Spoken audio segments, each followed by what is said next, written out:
Digital పాఠాలు వీక్షిస్తున్న విద్యార్థులకు శుభాశిస్సులు, ఉపాధ్యాయ మిత్రులకు నా నమస్కారాలు. పిల్లలు, ఈ భూమండలం మీద అనేక రకాలైనటువంటి జీవరాశులు జీవిస్తున్నాయి. మొక్కలు, జంతువులు, పక్షులు, అనేక రకాల జీవులు ఈ భూమండలం మీద ఉన్నాయి. మరి ఎప్పుడైనా ఆలోచించారా, ఈ మొక్కలు ఎక్కడి నుంచి వచ్చాయి, ఈ జంతువులు ఎక్కడి నుంచి వచ్చాయి, ఈ పక్షులు, కీటకాలు ఇవన్నీ ఎక్కడి నుంచి వచ్చాయి? ఎప్పుడైనా ఆలోచించారా? ఈ మొక్కల్ని ఎవరు నాటారు? ఈ జంతువులు ఎక్కడి నుంచి వచ్చాయి? ఎప్పుడైనా ఆలోచించారా? మరి అనేక రకాలైనటువంటి ఈ జీవులు ఈ భూమండలం మీదకి ఎలా వచ్చాయి? అయితే ఈ భూమి ఆవిర్భావం గురించి చూసినట్లయితే, భూమి ఏర్పడినప్పుడు మండుతున్నటువంటి గోళంగా ఉన్నది. అనేక సంవత్సరాలు ఈ భూమి తన యొక్క ఉష్ణోగ్రతను చల్లార్చడం ద్వారా మేఘాలు ఏర్పడి వర్షాలు కురిసి నదులుగా ప్రవహించి అవన్నీ సముద్రాలుగా మారటం జరిగింది. ఈ ప్రక్రియ ఏ ఒక్క సంవత్సరంలోనూ జరగలేదు. అనేక సంవత్సరాల తరబడి వర్షాలు కురవడం, నదులు ప్రవహించడం, సముద్రాలుగా ఏర్పడడం జరిగింది.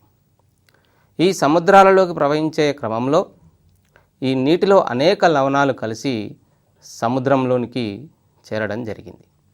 అందువలన సముద్రపు నీరు ఉప్పగా ఉన్నది.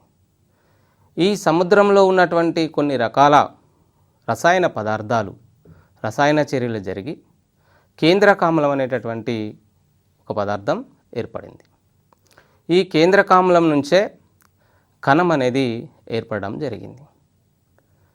ఈ కణం ఏర్పడే క్రమంలో కొన్ని కణాలకు కణకవచంతో పాటుగా మరి కొన్ని కణాలు కణకవచం లేకుండా ఏర్పడడం జరిగింది. ఈ విధంగా సముద్రంలోనే జీవుల యొక్క ఆవిర్భావం అనేది జరిగింది. దానికి మూలాధారం కణం. ఈ విధంగా రెండు శాఖలుగా కణకవచం లేనటువంటి కణం నుంచి జంతు కణజాలం, కణకవచం ఉన్నటువంటి కణం నుంచి వృక్షజాలం అనేది అభివృద్ధి చెందింది. మొట్టమొదట జీవులు మరి సముద్రంలోనే ఆవిర్భవించాయనేది మనకు తెలుస్తుంది. తర్వాత కాలంలో పరిణామ క్రమంలో ఇవన్నీ కూడా భూమి మీదకు చేరి విస్తరించడాన్ని మనం చూస్తున్నాం. ఇప్పుడు అర్థమైంది కదా, ఈ జీవులు ఎక్కడి నుంచి వచ్చాయి, ఎలా వచ్చాయి అనేది. మరి దీనికి మూలం ఏమిటి? ఒక కణం. ఆ కణం యొక్క నిర్మాణం, ఆ కణం లోపల ఎటువంటి కణాంగాలు ఉంటాయనేదే ఈరోజు మన పాఠ్యాంశం. ఇక్కడ పరిశీలించండి. విత్తనాలు మొలకెత్తడాన్ని మనం గమనిస్తున్నాం. నేల లోపల ఈ విత్తనాలు మొలకెత్తేటప్పుడు వేరు వ్యవస్థ కింది భాగమునకు, ప్రకాండ వ్యవస్థ పై భాగమునకు రావడాన్ని మనం ఇక్కడ చూస్తున్నాం. మరి ఈ వేర్లు, కాండం ఎలా ఏర్పడుతున్నాయి, పత్రాలు ఎలా ఏర్పడుతున్నాయి ఒకసారి పరిశీలించండి. మరి ఈ వేరు వ్యవస్థ, ప్రకాండ వ్యవస్థ, పత్రాలు ఏర్పడడం అనేది విత్తనంలో ఉన్నటువంటి ఒక పిండంలో ఉన్నటువంటి కణాల విభజన వల్ల ఈ యొక్క విత్తనం మొలకెత్తి మనకు మొక్కగా మారడాన్ని మనం చూస్తున్నాం.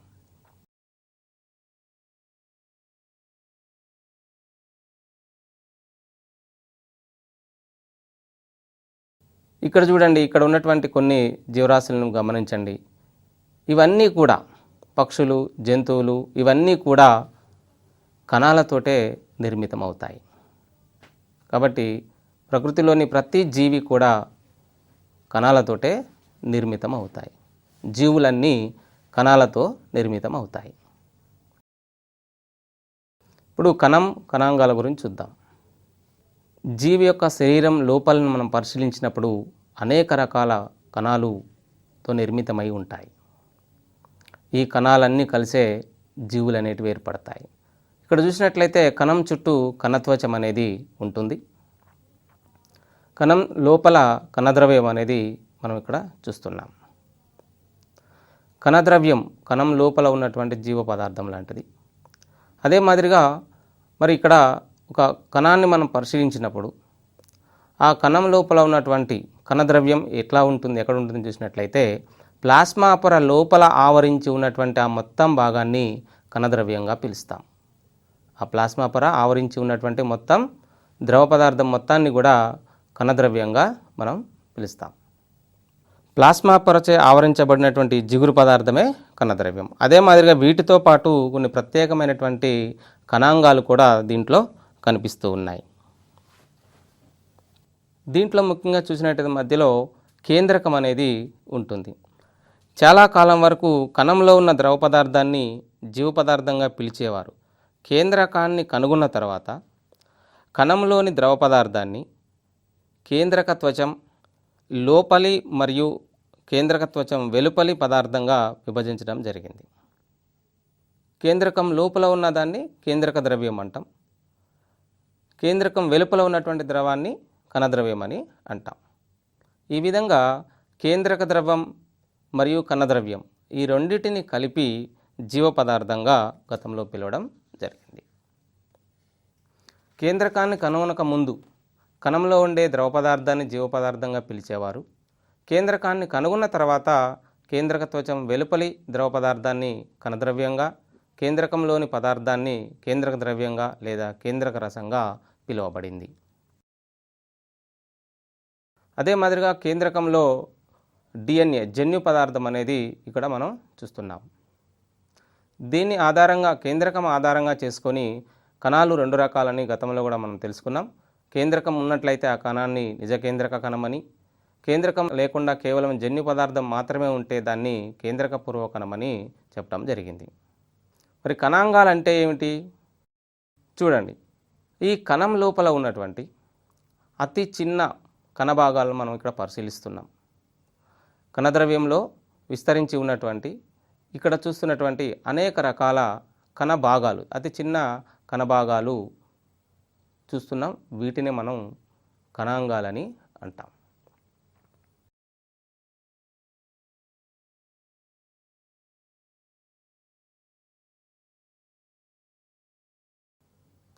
కణద్రవ్యంలో ఉన్న చిన్న కణ భాగాలను కణాంగాలు అని అంటారు. ఇప్పుడు కణంలో ఏ ఏ కణాంగాలు ఉన్నాయో ఒకసారి పరిశీలిద్దాం. అంతర్జీవ ద్రవ్యజాలం, గాల్జీ సంక్లిష్టం, మైటోకాండ్రియా, లైసోజోములు, క్లోరోప్లాస్ట్ లేదా హరిత రేణువు. కణంలో కొంచెం పెద్దగా ఉన్నటువంటి కణాంగం చూసినట్లయితే రిక్తిక. అదే మాదిరిగా సన్నని రేణువు లాంటి కొన్ని నిర్మాణాలు ఉంటాయి, అవి రైబోజోములు. ఈ విధంగా కణంలో అనేక రకాల కణాంగాలు విస్తరించి ఉంటాయని చూస్తాం. ఇప్పుడు కొన్ని ఆహార పదార్థాలను చూడండి. ఇక్కడున్న ఆహార పదార్థాలను పరిశీలించండి.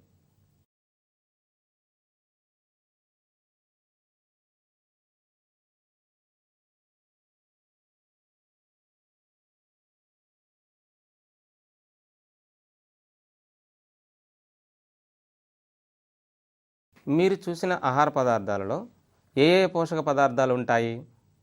ప్రోటీన్లు, లిపిడ్లు కణంలో ఎక్కడ తయారవుతాయి? ప్రోటీన్లు, లిపిడ్లు కణంలోని అంతర్జీవ ద్రవ్యజాలంలో తయారవుతాయి. అంతర్జీవ ద్రవ్యజాలం యొక్క నిర్మాణాన్ని గురించి తెలుసుకుందాం. ఎలక్ట్రాన్ మైక్రోస్కోప్లో చూసినప్పుడు అంతర్జీవ ద్రవ్యజాలం ఒక వల వంటి నిర్మాణంలాగా మనకు కనిపిస్తుంది.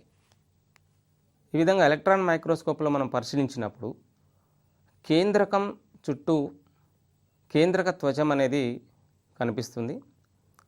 ఈ కేంద్రక త్వచం నుంచి వల వంటి నిర్మాణం ఏదైతే ఉందో ఇక్కడ మనం చూస్తున్నాం. వల వంటి నిర్మాణం పోగులుబడి ఉన్నట్లుగా కనిపిస్తుంది. ఈ వల వంటి నిర్మాణం కణద్రవ్యం అంతా కూడా వ్యాపించి ఉంటుంది. ఇది కేంద్రక త్వచం నుంచి ఏర్పడుతుంది. దీనినే అంతర్జీవ ద్రవ్యజాలం అని అంటాం. అయితే ఈ అంతర్జీవ ద్రవ్యజాలంలో రైబోజోములు, చిన్న రేణువులు మనకు కనిపిస్తున్నాయి.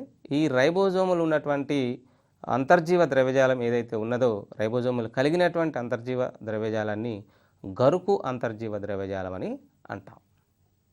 అదే మాదిరిగా ఇక్కడ మీరు చూస్తున్నారు రైబోజోములు లేనటువంటి అంతర్జీవ ద్రవ్యజాలం, దాన్ని నునుపు అంతర్జీవ ద్రవ్యజాలం అని అంటాం. ఈ విధంగా రెండు రకాల అంతర్జీవ ద్రవ్యజాలం అనేది కనిపిస్తుంది. ఈ విధంగా కేంద్రక త్వచం నుంచి ఏర్పడినటువంటి అంతర్జీవ ద్రవ్యజాలం ఏదైతే ఉన్నదో కణద్రవ్యంలో ఒక వల వంటి నిర్మాణాన్ని మనం ఇక్కడ చూడవచ్చు. ఈ అంతర్జీవ ద్రవ్యజాలం గరుకు అంతర్జీవ ద్రవ్యజాలంగాను, అదే మాదిరిగా రైబోజోములు లేనటువంటి మరొక రకమైనటువంటి అంతర్జీవ ద్రవ్యజాలాన్ని మరి నునుపు అంతర్జీవ ద్రవ్యజాలం అని అంటామని మనం ఇక్కడ చూడవచ్చు. ఈ అంతర్జీవ ద్రవ్యజాలం కణంలో ఉన్నటువంటి పదార్థాలను రవాణా చేయడానికి ఉపయోగపడుతుంది. ఇక్కడ చూసినట్లయితే కేంద్రకం నుంచి ఇక్కడ మీరు చూస్తున్నటువంటి రేణువులు ఏవైతే ఉన్నాయో అవి రైబోజోమ్స్.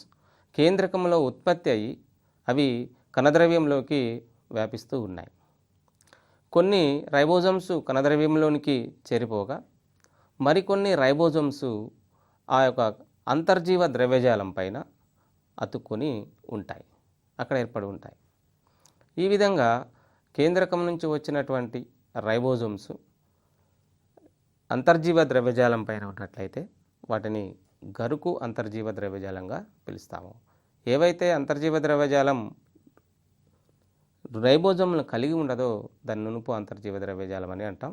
ఇక్కడ స్పష్టంగా చూడవచ్చు నునుపు అంతర్జీవ ద్రవ్యజాలానికి గరుకు అంతర్జీవ ద్రవ్యజాలానికి తేడాలు మీరు ఇక్కడ చాలా స్పష్టంగా గమనించవచ్చు.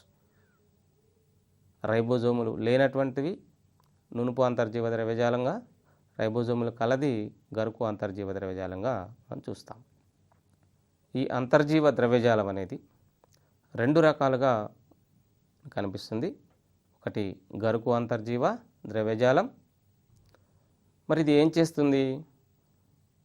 ప్రోటీన్ల సంశ్లేషణ చేస్తుంది, ప్రోటీన్ల సంశ్లేషణలో పాల్గొంటుంది. రైబోజోములు ఇందుకు ఉపయోగపడతాయి. నునుపు అంతర్జీవ ద్రవ్యజాలం దీనిపైన లిపిడ్ల సంశ్లేషణ, కొవ్వులు మరియు లిపిడ్ల సంశ్లేషణ అనేది జరుగుతుంది.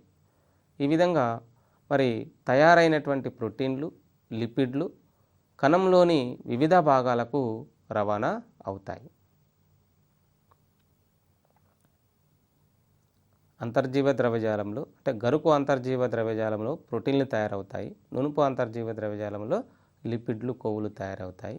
ఈ తయారైనవి వివిధ భాగాలకు రవాణా చేయబడతాయి. ఏ విధంగా అయితే మనకు సరుకు రవాణా చేసేటటువంటి వాహనాలు ఎట్లయితే ఒక ప్రాంతం నుంచి ఇంకో ప్రాంతానికి రవాణా చేస్తాయో అదే మాదిరిగా గరుకు అంతర్జీవ ద్రవ్యజాలం, నునుపు అంతర్జీవ ద్రవ్యజాలంలో తయారైనటువంటి ప్రోటీన్లు, లిపిడ్లు ఇవన్నీ కూడా కణంలో ఒక ప్రాంతం నుంచి మరొక ప్రాంతానికి రవాణా చేయబడతాయి. ఇక్కడ చూడండి, గాల్జీ సంక్లిష్టానికి ఇక్కడ ప్రోటీన్లు, లిపిడ్లు రవాణా చేయడాన్ని మనం గమనిస్తూ ఉన్నాం. తర్వాత గాల్జీ సంక్లిష్టం. కెమిల్లో గాల్జీ ఈ యొక్క గాల్జీ సంక్లిష్టాన్ని కనుగొనడం జరిగింది. అతని పేరు మీదుగానే దీన్ని గాల్జీ సంక్లిష్టం అంటాం. గాల్జీ సంక్లిష్టం యొక్క నిర్మాణాన్ని గురించి తెలుసుకుందాం. ఎలక్ట్రాన్ మైక్రోస్కోప్ ద్వారా మనం పరిశీలించినప్పుడు గాల్జీ సంక్లిష్టం ఈ విధంగా కనిపిస్తుంది. ఎలక్ట్రాన్ సూక్ష్మదర్శినిలో గాల్జీ సంక్లిష్టం ఈ విధంగా మనకి కనిపిస్తుంది.